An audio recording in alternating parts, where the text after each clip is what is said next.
नमस्कार दोस्तों, स्वागत है आपका कवरनॉमिक्स में। उम्मीद करता हूँ आप सभी कुशल मंगल होंगे।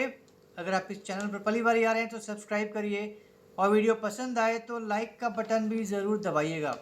आज मैं आपको एक बहुत ही इंटरेस्टिंग शेयर करने जा रहा हूँ खबर, जो ज़ाहिर सी बात है अगेन आज फिर से ट्रंप के टैरिफ से ही रिलेटेड होगा।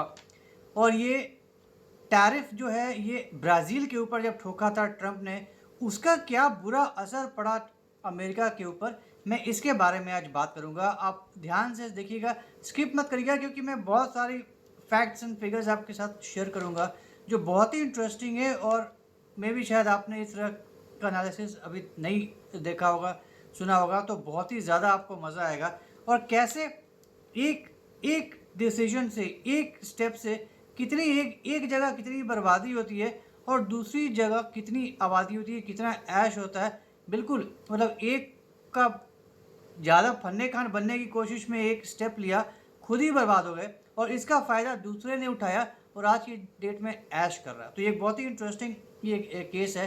डेफिनेटली इसको बड़े आराम से सुनिए, तभी आपको पूरा आनंद आएगा। इसको स्किप मत करिएगा। हम सब जानते हैं ट्रंप ने टैरिफ ठोका अलग अलग देशों पर अलग अलग। ब्राज़ील एक ऐसा देश था जिस पे सबसे पहले गंदा 50% का टैरिफ ठोका था। इंडिया के भी पहले ठोक दिया था ब्राज़ील के ऊपर। आज की डेट में ब्राज़ील और इंडिया दोनों भुगत रहे हैं 50% टैरिफ, लेकिन ब्राज़ील के ऊपर 1 अगस्त को ठोका था ट्रंप ने, ब्राज़ील के ऊपर 50। और इसके बाद बहुत अकड़ के साथ ट्रंप ने कहा था कि लूला को बोलो मेरे से बात करेगा, तब हम सोचेंगे। और लूला ने साफ मना कर दिया था, खींच के रापटा मारा था, सामने थूका था मुंह पे कि मैं नहीं बात करूंगा इस एड़े इंसान से। अगर मुझे बात करना हुआ तो मैं मोदी से बात करूंगा, पुतिन से बात करूंगा, जिनपिंग से बात करूंगा, मगर मैं इस एड़े से बात नहीं करूंगा। मैं एक एक एक इस तरह के एड़े डिसीजन की वजह से मैं झुकने वाला नहीं हूँ। हम देख लेंगे, जिस तरह से मोदी जी आजकल कर रहे हैं ट्रंप के साथ, वैसे ही लूला ने भी किया था ट्रंप के साथ कि कोई बात नहीं, हम देख लेंगे क्या होगा, लेट्स सी, विल सी। तो इसका एक पर्टिकुलर आइटम था जिस पे बहुत बुरा असर पड़ा था, वो है कॉफ़ी। कॉफ़ी, ब्राज़ील दुनिया का सबसे बड़ा प्रोड्यूसर है कॉफ़ी का। Brazilian coffee is famous in the world. सबसे बेहतरीन क्वालिटी की के कॉफ़ी बीन्स होते हैं ब्राज़ीलियन कॉफ़ी। और America one of its biggest buyers, one of the biggest importers of Brazilian coffee. अब ठोक दिया 50% का टैरिफ, तो जाहिर सी बात है आपका इंपोर्ट महंगा हो जाएगा, हद से ज़्यादा महंगा हो जाएगा। जो आज 100 रुपये का प्रोडक्ट है वो आपका कल से 150 रुपया हो जाएगा आफ्टर टैरिफ। तो वही हाल हुआ ब्राज़ीलियन कॉफ़ी के साथ। तो अब टैरिफ तो ठोक दिया।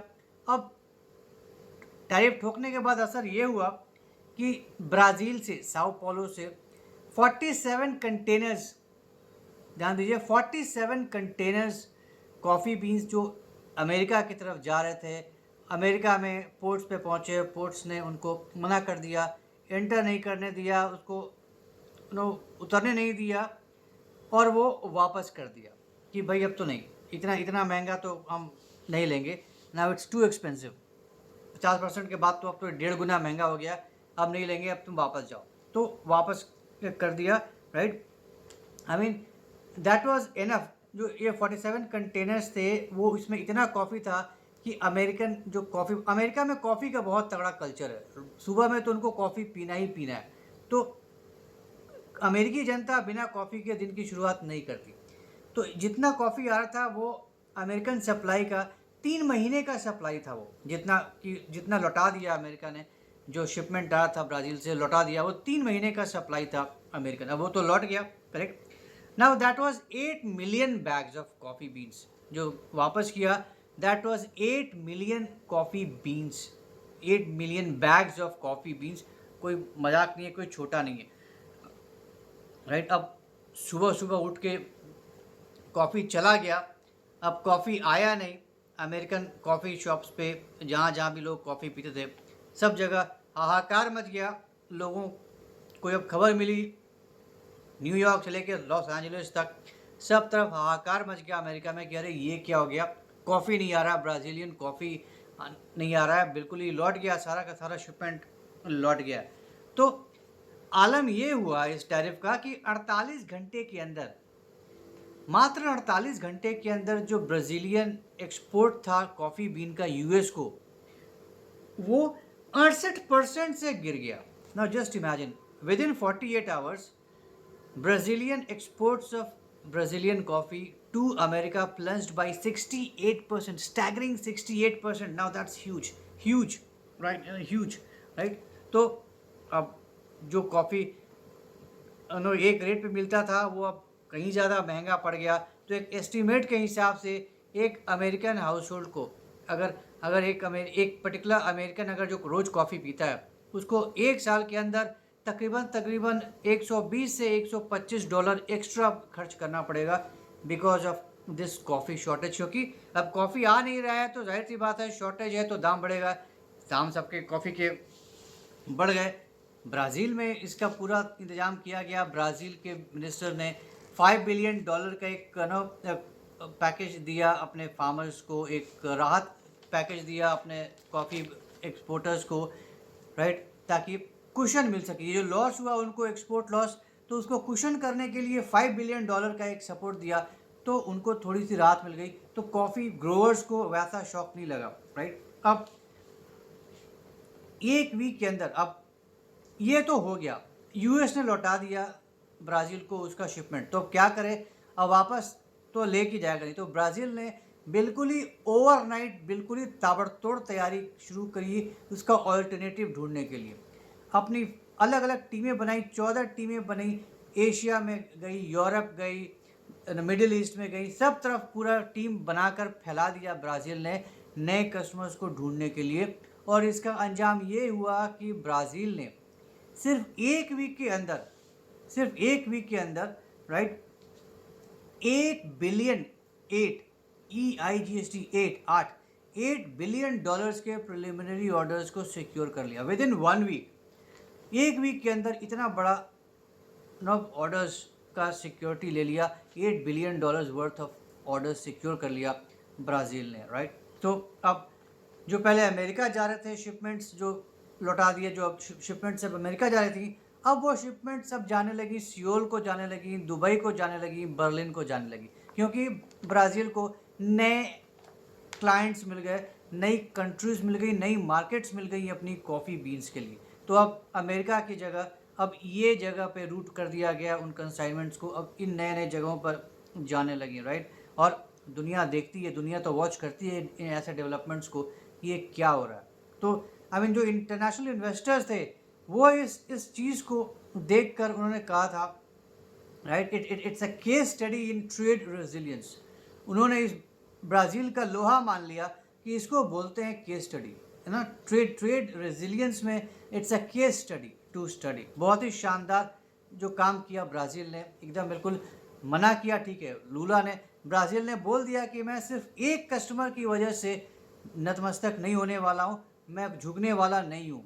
मैं अमेरिका के लिए वेट नहीं करूँगा कि फिर से कुछ पॉलिसी चेंज करे, फिर से हमारा सप्लाई वापस रिज्यूम हो, मैं इसका वेट नहीं करूँगा। हम तुरंत डाइवर्सिफाई करेंगे, हम तुरंत नए मार्केट्स ढूंढेंगे। वही उन्होंने किया और एक वीक के अंदर उन्होंने पूरा का पूरा पासा ही पलट दिया। अमेरिका एक क्लाइंट निकला, उन्होंने 10 नए क्लाइंट्स ढूंढ लिए, राइट।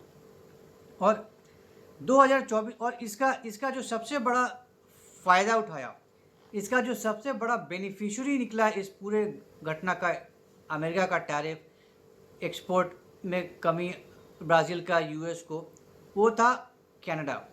कनाडा इस चीज़ को, इस डेवलपमेंट को बहुत ही नज़दीकी से भांप रहा था, देख रहा था। इस चीज़ को अपॉर्चुनिटी की तरह कनाडा ने लपका। कनाडा आगे बढ़कर आगे आया, ब्राज़ील के साथ करार किया और उसने कहा कि ठीक है, तुम्हारा एक्सपोर्ट अमेरिका को बंद हो गया, अमेरिका ने लौटा दिया, मैं तुम्हारा एक्सपोर्ट जो तुमने लौटाया मैं लूँगा। तो 2024 तक कनाडा सिर्फ 2.4 मिलियन बैग्स कॉफ़ी बीन्स को इंपोर्ट करता था। अब कनाडा ने ब्राज़ील से एडिशनल 4 मिलियन कॉफ़ी बैग्स का इंपोर्ट और बढ़ा दिया, from 2.4 million bags in 2024 to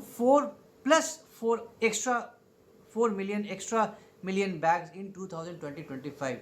तो पूरा इंतज़ाम किया कनाडा ने, अपने जो पोर्ट्स थे वहाँ पे सारी फैसिलिटीज़ बढ़ाई, जो स्टोरेज फैसिलिटीज़ थी उनको बढ़ाया, पूरे अपने प्रोसेस को, अपने सिस्टम को चाक चौबंद किया, सब कुछ स्ट्रीमलाइन किया, सारा कुछ अपने सप्लाई चेन को स्ट्रेंथन किया।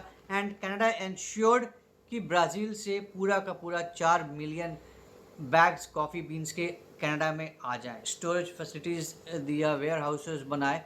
तो जो अमेरिकन शिपमेंट जो वापस गई वो वापस ब्राज़ील नहीं पहुंची, वो नए नए मार्केट्स पहुंच गई। एक बहुत बड़ा शिपमेंट कनाडा पहुंच गया। तो 15 सितंबर को कनाडा और ब्राज़ील में एक पैक्ट साइन हुआ, और ये पैक्ट क्या था? कॉफ़ी बीन्स के लिए, and that was worth $12 billion. 7 year contract sign किया गया ब्राज़ील और कनाडा के बीच में। 7 year deal, $12 billion worth of this deal. Now just imagine, यहाँ बवाल हुआ, टैरिफ की वजह से लौट गया, और यहाँ पे कनाडा ने इसको अपॉर्चुनिटी की तरह ग्रैब किया, और 7 साल के लिए कॉन्ट्रैक्ट साइन हुआ $12 बिलियन वर्थ की। और कनाडा और ब्राज़ील ने ये कमिट किया कि वो कनाडा को हर साल 2 million bags of coffee beans export करेगा एट फिक्स्ड प्राइस। देखिए, कोई भी एक्सपोर्ट मार्केट वॉलेटाइल होता है। अब ऑयल का ही एग्जांपल ले लीजिए, जब तक ऑयल का प्राइस ऊपर नीचे होता रहता है, कभी अगर ओपेक ने कुछ गड़बड़ कर दिया तो सीधा कहाँ से कहाँ पहुँच जाता है। ओवर सप्लाई हो गया तो नीचे चला जाएगा। कोविड के टाइम पे धरातल पे चला आया था, $50 के भी नीचे चला गया था ऑयल का प्राइस।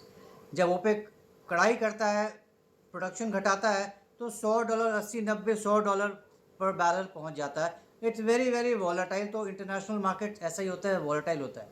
लेकिन कनाडा और ब्राज़ील ने ये कॉन्ट्रैक्ट किया कि ब्राज़ील कनाडा को 7 साल के लिए फिक्स्ड प्राइस पे देगा 2 मिलियन बैग्स कॉफ़ी बीन्स का हर साल। अब इससे फ़ायदा क्या हुआ कि जो वॉलेटिलिटी होता है, जो आपका प्राइस चेंज होता है, जो उथल पुथल मचता है आपके मार्केट में इस पर्टिकुलर प्रोडक्ट के लिए, वो ख़त्म हो गया, उसकी कोई संभावना नहीं रही।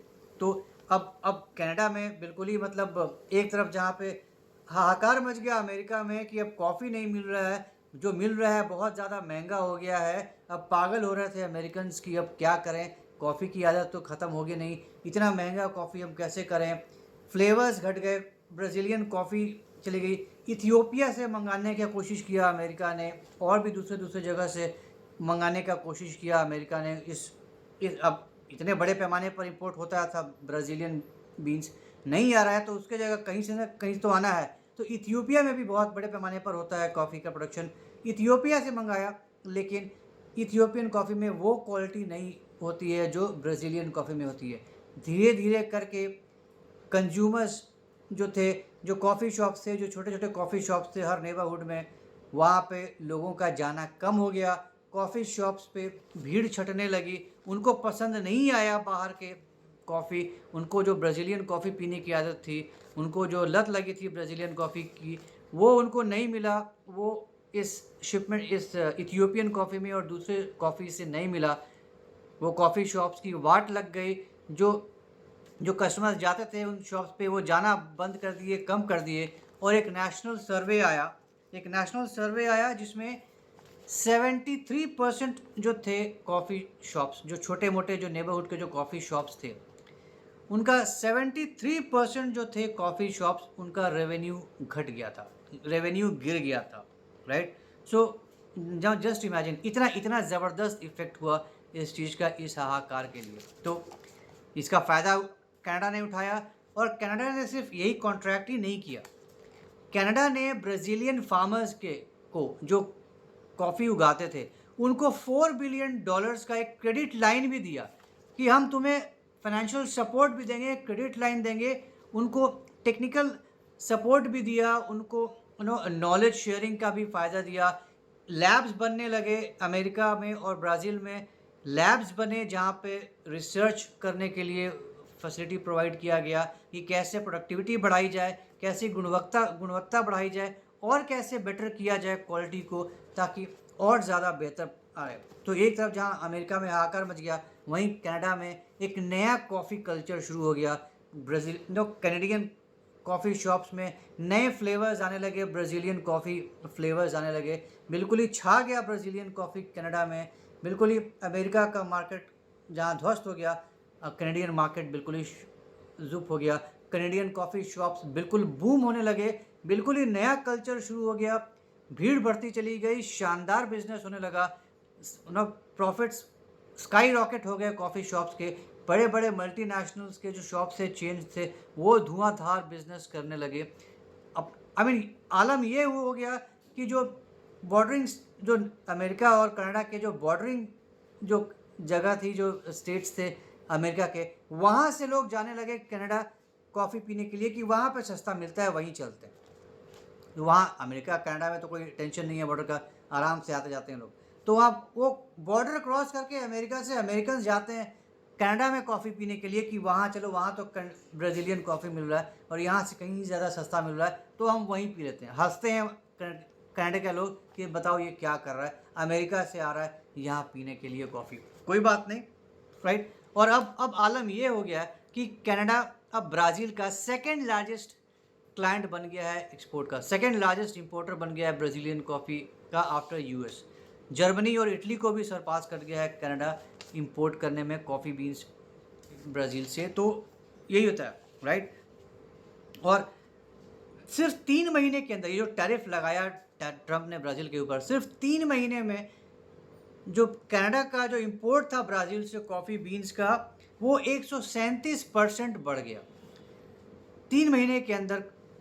Canadian import of Brazilian coffee surged by 137%, right. तो एक सेकेंडरी बायर से एक कॉन्टिनेंटल हब बन गया कनाडा ब्राज़ीलियन कॉफ़ी बीन्स का। Now that shows, right. एक कहावत है कि अगर दो लोगों में, अगर आपके दो नेबर्स में अगर लड़ाई होती है तो आप मत कुछ बकवास कीजिए, आप उसमें मत टुभकिए, आप शांत बैठे रहिए, क्योंकि you will become the alternative. आप एक ऑल्टरनेटिव बन जाएंगे उस लड़ाई में, तो आपको फ़ायदा होगा। तो आप उस लड़ाई में मत कूदिए, आप देखिए और शांत रहिए, आपको फ़ायदा होगा। तीसरे हैं, आपको फ़ायदा होगा, यू बिकम द ऑल्टरनेटिव। यही हुआ कनाडा में, कनाडा बिकेम द ऑल्टरनेटिव। तो ब्राज़ील को कोई फ़ायदा नहीं हुआ, लेकिन जो नुकसान अमेरिका का हुआ, जो फन्ने खान बन रहे थे ट्रंप, उनको जो लॉस हुआ, अमेरिका का जो लॉस हुआ, अब पता नहीं अभी भी समझ में आया कि नहीं आया डोनाल्ड ट्रंप को, पता नहीं। देखते हैं, लेट्स सी आगे आने वाले समय में क्या होता है। तो ये था एक छोटा सा डिस्कशन, एक टैरिफ की वजह से ब्राज़ील के ऊपर क्या से क्या हो गया। तो उम्मीद करता हूँ आपको ये डिस्कशन पसंद आया होगा। तो अगर ये कंटेंट पसंद आया तो हमारे इस वीडियो को लाइक करिए, शेयर करिए और हमारे चैनल को सब्सक्राइब ज़रूर करिए, बेल आइकन भी ज़रूर दबा दीजिएगा। तो जल्दी मिलेंगे एक ऐसे इंटरेस्टिंग वीडियो के साथ, तब तक के लिए जय हिंद, जय खंड भारत, नमस्कार।